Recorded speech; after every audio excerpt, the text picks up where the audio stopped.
Mỹ đã mua một phi đội máy bay chiến đấu J-7 để sử dụng làm quân xanh trong thử nghiệm.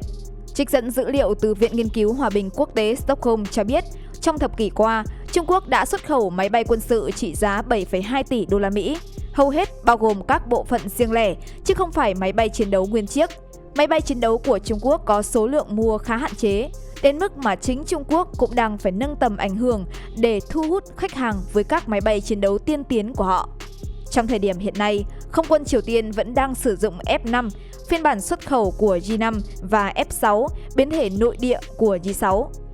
Các phiên bản sau như J-8, J-11 và J-16 phát triển từ Su-27 của Nga chỉ được sử dụng duy nhất bởi không quân Trung Quốc.